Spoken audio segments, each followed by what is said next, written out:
Oh iya, Pak. Iya pula. Apa cerita? Sehat kalian? Sehat lah ya. Wak, sekarang aku mau cerita tentang seorang profil. Ya pasti kenal lah kalian. Sebut aja lah namanya ya kan. Nikola Saputra. Ih, bukan. Nikola Saputra lihat aku aja lah nih ya. Oh ya udah ya.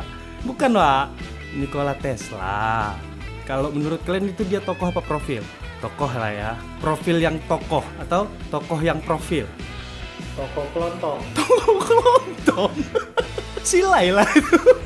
Lain lah, Wak. Oke lah, Wak ya. Kita gas aja langsung kita bahas ya, Wak ya. Masuk barang kapal.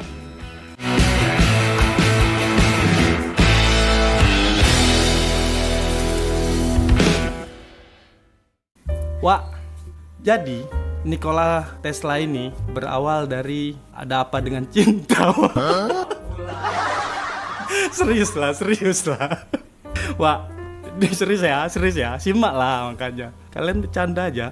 Wak, 7 Januari 1943 di Hotel New Yorker, pelayan hotel itu menemukan seorang pria tua dalam usia 86 tahun yang sudah tewas, Wak, di kamar nomor 337. Jadi ceritanya, pria itu selama 10 tahun tinggal di hotel itu, Wak, dalam keadaan bangkrut. Dia meninggal sendirian tanpa ada istri dan sanak saudara. Terus hanya makan biskuit sama susu yang dia minum. Pria itu bernama Nikola Tesla, Wak. Semua orang kenal, Wak, tentang Thomas Alva Edison, penemu bola lampu ya kan. Tentang Marconi yang menemuin radio katanya itu. Terus George Westinghouse yang menemui PLTA ya kan, Wak. Tapi kita nggak sadar kalau di balik temuan itu banyak temuan-temuan Tesla yang mereka pakai ya kan, Wak. Kita nggak sadar kalau selama ini otak di balik semua itu adalah Tesla ya kan, Wak. Mungkin waktu itu kita nggak percaya, Wak, kalau dia adalah salah satu orang paling jenius yang pernah kita miliki waktu itu ya kan. Dia pelopor arus bolak-balik, Wak, yang biasa kita kenal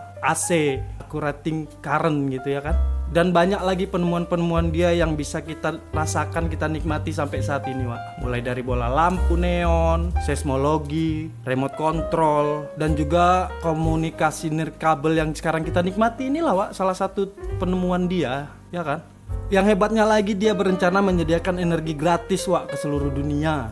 Coba kalian bayangin kalau energi listrik kita ini gratis. Yang lebih hebatnya lagi, Wak, uang yang dia dapat dari setiap proyek-proyek dia itu digunakan untuk kepentingan pengembangan kehidupan manusia, Wak. Kan luar biasa orang ini ya kan. Banyak orang yang nggak tahu kalau Tesla adalah otak di balik temuan-temuan hebat yang kita rasakan sampai hari ini, Wak. Jadi langsung aja kita mengenal lebih dekat siapa sih Tesla ini. Kita masuk ke latar belakang beliau ya, Wak ya. Nikola Tesla lahir di Smiljan, Kroasia, tanggal 10 Juli tahun 1856, Wak. Dia lahir saat badai petir, badai petir gitu. Sampai si bidannya sendiri, bidan apa dukun beranak, bidan kurasa ya kan. Udah maju sih orang itu waktu itu ya kan. Karena dia lahir pas badai petir ya, sampai bidannya ini menyebut kalau anak ini adalah anak petir, the son of storm gitu istilahnya dari si bidan. Tapi si ibunya si Tesla ini lebih suka kalau anaknya ini the son of light. Jadi dari situ aja udah kelihatan kemana sih si Tesla ini mengembangkan dirinya. Waktu kecil, Wak, si Tesla ini sering melihat cahaya-cahaya di penglihatan dia itu. Namanya anak-anak, kalau dibilang dia lain ya dia lain, memang berbeda. Dalam mata dia itu ada cahaya-cahaya yang sekelabat ya. Itulah mungkin dalam pandangan dia itu. Makanya dia begitu tertarik dengan yang namanya listrik. Dia nggak bisa membedakan yang mana nyata sama yang ada di kepalanya itu. Jadi nggak tahu lagi ilusi sama kenyataan itu, udah nggak tahu lagi. Saking begitu anehnya sosok Tesla ini, Wak. Kalian bayangkan lah itu. Tapi biar bagaimanapun, Wak, ibunya punya peranan penting di balik dia. Ibunya bernama Duka Tesla itu, tapi dia mempunyai memori eidetic namanya, Wak, atau kemampuan mengingat gambar dengan presisi. Jadi cukup hanya sekali melihat itu dia bisa hafal gitu. Jadi daya hafal tangkapnya itu luar biasa si ibunya ini. Dan diturunkanlah ke Nikola Tesla, diajarinya ke anaknya. Sementara ayahnya, Milutin Tesla namanya, itu adalah seorang pastor. Jadi ayahnya ini pengen anaknya itu jadi mengikuti jejaknya lah sebagai pastor, atau kalau nggak jadi tentara ya. Mungkin zamannya dia itu kan masih zamannya perang ya mungkin ya. Nah suatu hari, Wak, saat dia umur 9 tahun, si Tesla ini kena kolera ceritanya. Bukan ceritanya, memang betul. dirawat di rumah sakit selama 9 bulan, Wak. Itu bapaknya itu udah berpikir yang enggak lah, wah lewat nih anak aku. Karena penyakit kolera masa itu adalah penyakit yang paling mematikan. Banyak korban-korban dari kolera itu. Nah, suatu hari Kolera utara atau kolera selatan? Korea itu, Wak, bukan kolera. Iya pula. Dada aja orang ini. Nah, suatu hari, Wak, si Nikola Tesla ini sempat ngomong ke ayahnya, "Ayah, kalau aku diizinin masuk sekolah bagian teknik, aku akan sembuh," kata Tesla kecil ya. Terus apa kata ayahnya? "Ya nak, nanti masukkan ke STM." Ya pula. Tawuran dia. Tawuran. Enggak, Wak, kok bercanda aja kerjanya. Enggak gitu, kata ayahnya. "Ya, nanti akan aku masukkan kau ke sekolah teknik terbaik di negeri ini." Tuh ayah yang luar biasa. Jadi nggak mengikuti keinginan orang tua, ya kan. Anak ini harus diarahkan sesuai keinginan anak, ya kan. Kok jadi ceramah aku, sok bijak kali aku kan. Ya pula ya. Boleh lah. Setelah itu ya kan, sembuhlah Tesla karena terpacu kan semangatnya. Oh, orang tua aku mendukung. Terpaculah semangatnya. Selamat si Tesla tadi. Terus sekolah dia mengambil matematika dan fisika. Terus hobi betul dia dengan dunia kelistrikan, terutama dinamo ya kan. Suatu hari waktu si Tesla lagi di jalan, dia kebayang bentuk konsep motor. Dia punya ide membayangkan sebuah konsep motor. Itu langsung digambarnya di tanah, Wak. Si Tesla masih kecil, digambarnya ke tanah. Oh, jadinya bakalan kayak gini nanti itu mesin gitu kata dia ya kan. Selama dia kecil itu, Wak, dia nggak berhenti belajar. Dia selalu belajar, mulai dari jam 3 sampai jam 11 malam belajar aja kerjanya. Sampai dia lulus SMA lebih cepat daripada yang lainnya. Itu bayangin otak yang dia punya gitu. Luar biasa ya kan. Dia bisa lulus lebih cepat dari kawan-kawannya gitu. Berarti kan memang ilmu yang dia terima ini dibaca sekali, oh udah tahu aku. Bacanya lagi, oh udah tahu aku ya kan. Memang luar biasa sih. Dari kecil aja udah kelihatan bakatnya itu ya kan. Jadi setelah tamat SMA nih, Wak, ceritanya kuliah dia di Grace University ngambil matematika sama fisika. Nah di situ, Wak, di kampus itu berdebat dia sama dosennya. Cuman masalah dinamo aja berdebat, dia nggak terima, dia teori dosennya ini nggak terima, dia punya teori dia sendiri gitu. Ibarat di debatnya akhirnya si dosen tadi nggak simpati lah sama dia, nggak respect lagi lah sama si Tesla tadi karena anaknya terlalu keras gitu. Jadi beranggapan kalau si Tesla ini nggak bisa nih kalau pemikirannya nggak mengikuti kurikulum yang ada kan gitu ya kan. Sementara kan sekolah itu kan harus mengikuti sistem ya kan, Wak. Tahu kan kalian sistem yang diterapin sekolah itu ya kan. Berat nih bahasannya nih. Ya pula. Dan faktanya lagi ternyata, Wak, dia nggak lulus dia di universitas itu, nggak bisa dia lulus karena apa ya, itu bangkang dia. Semua omongan dosennya itu dibantahnya ya, tapi bantahnya ini sesuai dibantahnya ini sesuai, nggak bantah asal bantah, nggak, dia punya bukti lain kalau ternyata cara ini berbeda, cara ini bisa, cara ini nggak bisa gitu dia. Jadi ngebantah dengan data, dengan bukti gitu. Nah tapi kan dosen kan punya penilaian sendiri, akhirnya nggak lulus. Nyatanya nggak lulus, dia memang nggak lulus di universitas dan nggak dapat gelar sarjana. Jadi hanya tamat SMA lah boleh dibilang. Terus tahun 1881 pindahlah si Tesla ini ke Budapest, Wak. Kerjalah dia di perusahaan telegram di daerah Budapest itu. Terus dia punya kesempatan menyempurnakan telepon repikel atau penguat penyampaian pesan telegram tadi. Dan semua yang dia temukan semasa dia kerja itu nggak pernah dipatenkan, Wak, sama dia. Jadi betul-betul ini karya aku, ya udah karya gitu. Nggak ada lagi ini aku ya, ini harus brand aku, nggak ada gitu dia. Terus sambil kerja itu ya bukan berarti hidupnya enak ya. Dia juga pernah kerja sebagai tukang gali tanah ya kan. Di sana di Budapest itu digaji cuma $2 sehari. Ya berat hidupnya itu berat ya kan. Gak lama setelah itu, setahun setelah itu, si Tesla tadi pindah kerja ke Prancis, Wak. Ke perusahaan Continental Edison di Prancis. Nah Edison, kalian harusnya tahu nih Edison udah ada masuk nih nama-nama tadi nih ya.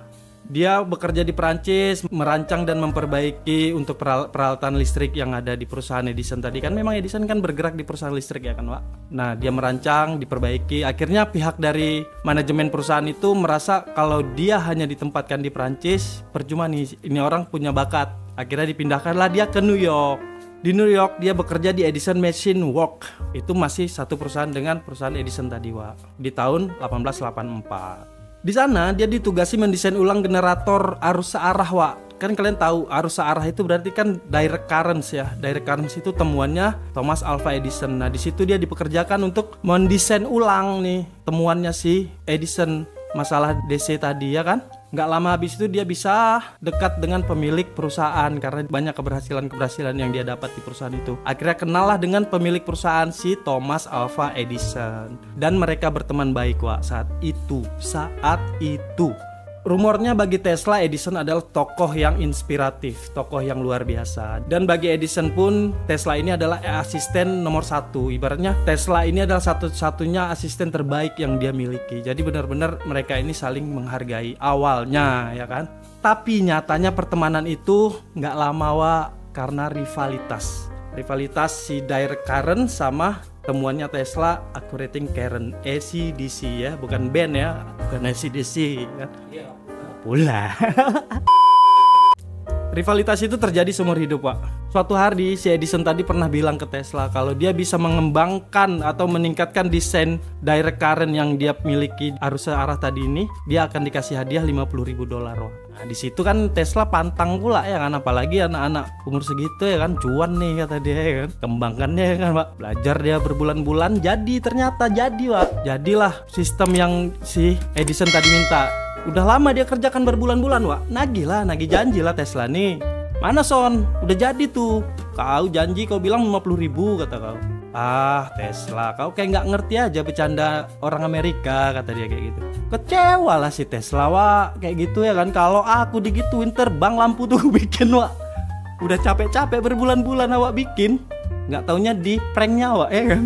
Nah, ternyata prank itu nggak hanya zaman sekarang ada, Wak. Zaman dulu pun udah ada prank. Makanya nggak usah bikin tren baru kalian. Edison udah memulainya. Serius lah, ini kan serius materinya nih. Dah, kecewa, sakit hati dia sama si Edison. Pergilah dia meninggalkan perusahaan Edison tadi tahun 1886, Wak. Dia bertemu dengan beberapa pengusaha yang mau berinvestasi. Jadi pergi dia meninggalkan Edison Works tadi, nyarilah investor-investor yang ada ya kan. Setahun kemudian Tesla tadi menemukan sistem arus bolak-balik yang bisa menjadi motor penggerak, Wak. Jadi yang sekarang kita kenal di mobil yang kebetulan juga dibangun oleh Elon Musk.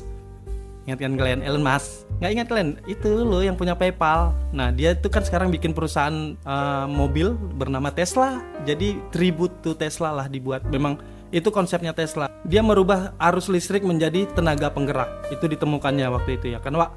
Nah dengan temuannya itu akhirnya menarik perhatian investor nih, Wak. Pengusaha-pengusaha listrik yang lain ya kan, termasuk George Westinghouse. George Westinghouse ini adalah salah satu pendiri PLTA, pembangkit listrik tenaga air, Wak. Jadi di baliknya Edison ada rival usaha Edison itu namanya George Westinghouse Company. Nah, si Westinghouse inilah yang mensupport sistem accurating currents-nya si Tesla. Akhirnya dibelilah hak patennya AC tadi itu oleh Westinghouse ke Tesla seharga $60.000. Wah. Akhirnya dengan dana yang diberikan Westinghouse itu dia bisa punya stok, punya royalti lah, akhirnya berkembang lah di situ. Secara nggak langsung disitulah dimulai perang arus, Wah. Accurating currents dengan direct currents, Tesla dan Thomas Alva Edison. Perang arus itu dimainkan oleh dua pihak, kok. Ada pihaknya Thomas Alva Edison dan pihaknya Tesla. Pihak Thomas Alva Edison ini mengangkat direct current, pihak Tesla mengangkat accurating current ya. Kan udah tahu kan, arus searah dengan arus bolak-balik ya. Nah, di direct current sini kan kita tahu ya, arus itu searah ya kan. Jadi arus itu harus diloloskan aja udah. Jadi berapapun besarnya daya itu masuk aja ke, misalkan listrik kita ini masuk ke sini, ya segitu dayanya yang masuk. Dan itu beresiko terjadi percikan api. Ternyata si Tesla tadi berhasil mengembangkan accurating currents dengan mengubah arah secara berkala. Jadi yang tadinya searah dibalikin lagi. Jadi energi listrik yang ada di situ itu menampung banyak. Jadi energi tadi itu kok susah ya bahasnya. Nah, jadi arus listrik tadi itu terjadi bolak-balik, akhirnya jadi energi gitu, energi listrik ya. Simpelnya kayak gitu lah, Wak, ya. Nanti kalau kita jelaskan kali kalah guru elektro kalian nanti sama guru nih. Ya pula. Kelebihannya lagi, dia bisa memberikan lebih banyak daya, pasokan daya. Karena apa? Karena energi tadi bolak-balik masuknya ya kan? Nah, ya. Si Edison ini sadar sebenarnya, Wak. Sebenarnya temuan si Tesla tadi itu bagus. Sadar dan tahu persis ya Edison itu. Tapi karena dia juga punya temuan, nggak mungkin dong temuan orang itu dianggapnya baik sementara dia enggak. Ya itu udah manusiawi ya. Mungkin kalau yang lain nggak bisa berbesar hati, mungkin kalau dia nggak bisa karena dia pebisnis ya kan, Wak, karena di situ ada kepentingan lainnya kan. Nah, karena itulah dia mulai memainkan propaganda, Wak. Propaganda kalau membuat sistemnya si Tesla ini nggak betul. Apa aja propagandanya? Yuk kita bahas sedikit yuk. Di hari itu, Wak, Edison pernah menyuruh anak-anak sekolah untuk membawa hewan peliharaannya, Wak. Dikasih duit tuh anak-anak sekolah 25 sen satu orang. Bawalah, ada yang bawa anjing, ada yang bawa kucing, ada yang bawa tikus, ada yang bawa kelinci ya kan. Pokoknya dikasihnya 25 sen waktu itu satu anak itu ya kan. Dan lebih parahnya lagi apa, Wak? Disetrum itu hewan peliharaan di depan anak-anak dan orang tua murid tadi itu. Untuk membuktikan apa? Membuktikan kalau sistem accurating currents milik Tesla ini berbahaya. Jadi mengorbankan hewan-hewan peliharaan lu kan. Luar biasa ya kan. Bukan hanya sampai di situ, Wak. Dia pernah juga menyetrum kuda. Kuda loh, Wak, dibawanya nih kuda. Yang lebih parahnya lagi pernah menyetrum gajah sirkus, Wak, yang bernama Topsy. Gajah itu namanya Topsy. Kenal aku, tahu aku. Aku lihat kakaknya. Itu disetrum di depan publik dan itu difilmkan. Sakit jiwa aku rasa ini ya. Bahaya nih orang kayak gini. Enggak lah ya, enggak bahaya lah ya kan.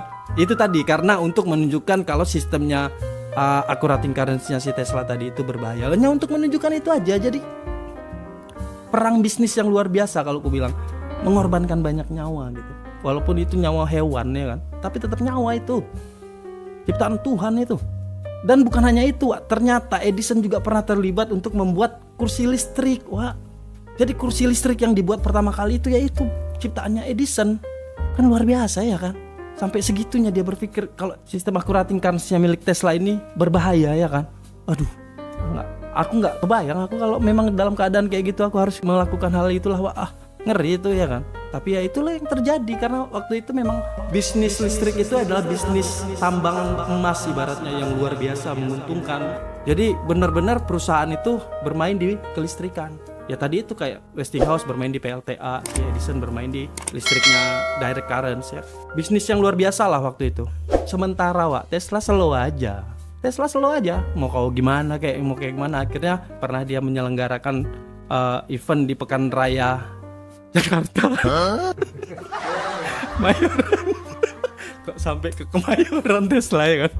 Di Pekan Raya Listrik pertama yang merayakan peringatan 400 tahunnya penemuan kembali benua Amerika oleh Christopher Columbus. Wah, percaya kalian? Yalah, dan nanti kita bahas itu ya kan, tentang penemu benua Amerika nih ya kan. Nah intinya itu acara yang diselenggarakan di World Columbian Exposition di Chicago, ya kan, Pak? Di situ Tesla menunjukkan bahwa AC itu aman dan dapat menjadi alternatif energi di masa depan.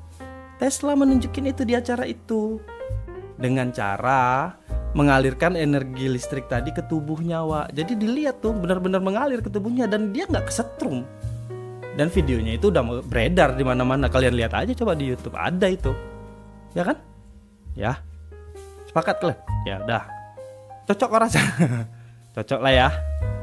Nah dia kan udah didanai tadi oleh Westinghouse tadi kan, Wak ya. Akhirnya dia bikin PLTA terbesar di Niagara ya kan, yang didanai oleh perusahaan Westinghouse tadi. Sukses menerangi seluruh kota di New York ya kan. Jadi boleh dibilang Westinghouse dan Tesla menanglah di perang arus ini, Wak. Sementara DC pun menghilang. Jadi orang udah gak kenal lagi arus DC ya kan. Jadi terbuktilah kalau Tesla ini berhasil membangun accurating currents-nya. Nah, di tahun 1890, Wak, masa kejayaannya karir Tesla yang didukung royalti Westinghouse, ya kan? Dia menemukan remote control dan banyaklah temuan-temuan lainnya, hampir 300 ya kan temuan-temuan lainnya. Membangun perahu remote control tuh diperagakannya yang menjadi cikal bakal drone tuh, remote controlan itu awalnya udah dibangun sama dia tuh, udah dibikin sama dia dan diperagakan. Jadi orang-orang itu beranggapan kalau si Tesla ini penyihir, Wak. Saking noraknya orang zaman itu ya kan. Aku pun kalau ada di situ kurasa dia memang penyihir. Aku pun bakal norak juga. Ya karena memang itu temuan yang luar biasa. Main remote menggerakkan suatu objek bisa lewat jarak jauh kan itu suatu hal yang mustahil, bin mustahil. Sri Mulat. Oke, Wak ya. Ada satu lagi temuan dia yang luar biasa yaitu Tesla Coil, Wak. Perangkat penghasil listrik tegangan tinggi dalam jumlah besar Karena coil tersebut dia bisa mengirim dan menerima sinyal radio, Wak. Jadi dengan Tesla coil tadi bisa mengirim sinyal radio. Lewat teknologi Tesla yang itu akhirnya terjadi nih frekuensi radio FM, AM itu kan frekuensi ya. Itu ada gelombang listriknya di dalamnya. Walaupun secara nggak sadar kita itu ringan. Ya, cocok kok rasa. Suatu hari, Wak, tahun 1895 kebakaran menghancurkan lab kecilnya Tesla, Wak. Dia kehilangan semua alat temuannya yang bertahun-tahun dia kerjakan ya kan, termasuk dokumen-dokumennya di situ hilang lah semuanya. Dan itu jadi titik balik hidupnya. Dia nggak pernah menawarkan hak paten semua temuannya. Bayangin, Wak, nggak menawarkan hak paten, tiba-tiba kebakaran kan, kehilangan bukti, kehilangan segalanya udah itu ya kan. Sok paten kan. Sok paten. Di sisi lain, Wak, pada saat yang sama seorang penemu Italia, Guglielmo Marconi namanya, lagi mengerjakan proyek radio, Wak, di Inggris. Dia coba menawarkan hak paten juga nih ke Amerika, tapi ditolak karena terlalu mirip dengan temuannya Tesla. Jadi menurut Amerika, temuan kau nih Marconi kayak aku pernah lihat ditemukan juga sama Tesla. Jadi Amerika masih realistis lah kalau temuan si Marconi ini nggak berhak untuk dipatenkan. Dan keadaan berubah, Wak, saat Marconi berhasil mengirimkan radio transatlantik pertama di dunia tahun 1901 dengan 17 hak patennya Tesla, Wak. Bayangin, dia menemukan satu di balik 17 temuan orang lain gitu kan. Luar biasa Marconi ini ya kan. Nah, ngelihat peluang kayak gitu, si Thomas Alva Edison tadi masuk, Wak, nawarin dana. Jadi dikasih dana lagi, disuntikin dana lagi sama Edison. Emang ngeri kali Edison ini ya kan. Tapi buat Tesla itu bukan masalah, karena buat dia temuan dia ini ya gunakanlah. Bisa digunakan untuk manusia ya gunakanlah, bagi Tesla begitu ya kan. Tapi tanpa ada alasan yang jelas, Wak, sampai tahun 1904 kantor paten Amerika itu memberikan hak paten kepada Marconi mengenai radionya tadi itu. Alasannya apa ya nggak jelas sampai sekarang. Mungkin ya karena dukungan uang ya kan. Ya udah disuntik dana ya kan. Tahu sendirilah, kantor kan bisa bermain dengan dana ya kan. Nggak juga sih ya kan. Dan di lain sisi Marconi mendapatkan hadiah Nobel, Wak, di tahun 1911 yang nggak mungkin dia dapati tanpa ada kerja kerasnya Tesla di balik itu ya kan. 17 hak patennya Tesla loh digunakan hanya untuk mendapatkan satu hak patennya Marconi gitu. Nah, dengan kejadian itu si Tesla marah, kayak merasa kok ada yang ngerebut gitu ya kan. Akhirnya dia nuntut ke pengadilan, kasusnya berlarut-larut bertahun-tahun di pengadilan dan berakhir setelah kematian Tesla. Berarti gantung aja itu kasus sampai dia mati ya, bentuk penghargaan. Akhirnya di stop lah tuh kasus dan nggak tahu sampai sekarang pemenangnya ya masih tetap si Marconi pasti. Akhirnya kasus itu membuat dampak negatif ke karirnya Tesla, Wak. Oke, kita balik 2 tahun sebelum Marconi tadi ya. Tesla setelah kejadian labnya itu kebakar ya kan, Wak. Tahun 1899 Tesla membangun transmisi nirkabel bertenaga listrik di Colorado Spring ya, Wak. Dia membangun komplek lab di Long Island dengan menara setinggi 57 meter, Wak, dan mendemonstrasikan tenaga listrik jumlah besar dapat ditransmisikan melalui bumi. Kalian bayangin tuh. Aku nggak kebayang lah, pokoknya kayak gitulah. Menara setinggi 57 meter bisa mentransmisikan energi listrik melalui bumi. Ya pokoknya itu dipikirkan oleh Tesla. Tapi penduduk sekitar, Wak, merasa terusik dengan adanya lab itu, Wak. Penduduk-penduduk situ tuh merasa kayak ada suara-suara misterius yang keluar gitu, kayak ada kilatan-kilatan petir ya. Pantas sih karena dia kan berhubungan dengan energi ya kan, pasti ada suara dan kilatan petir, apalagi dia energi listrik gitu. Dan menara setinggi 57 meter itu dinamai sebagai Menara Wardenclyffe Tower, Wak. Mungkin teman-teman semuanya Wak di sini pernah dengar lah masalah itu. Dan salah satu pendananya, Wak, adalah JP Morgan yang kemarin aku bahas, kita ceritakan di cerita tenggelamnya kapal Titanic ya kan, Wak. Nanti ada nih linknya nih, tugas editor lah tuh yang nampilkan ya, Wak ya. Nah, di satu sisi lainnya juga, Wak, radio Marconi yang saat itu di tahun 1901 perlahan banyak menarik perhatian media, Wak. Jadi Marconi ini menjadi sorotan media gitu. Termasuk orang-orang yang berinvestasi di Tesla tadi. Ngelihat kalau ini ada temuan baru, aku mau berinvest ke si Marconi aja lah. Nah, perlahan investor-investor tadi yang ada di labnya si Tesla tadi ini beralih ke Marconi. Karena menurut mereka proyeknya si Tesla ini nggak masuk akal, di luar dari bayangan mereka gitu ya, karena memang pikiran Tesla ini jauh ke depan kan.